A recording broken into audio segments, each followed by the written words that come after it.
How to freeze a video frame on CapCut and save as image.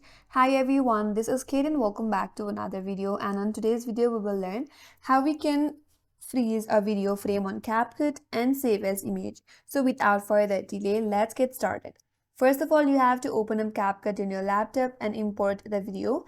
And once you have imported your video, make sure to drag the video to your timeline. So once you have this video on your timeline, as you can see, there is this vertical yellow bar on your interface. So you have to place this in a position where you would like to freeze the frame on. So for example, I will just place it right in this place. So once you have done that, as you can see, the vertical line has been shifted to a position. Then you have to click on your video on your timeline. Once you do that, just above your timeline, there you will see various icon located here. So you have to click on this icon right here that says freeze. Click on it and your selected frame will be freezed.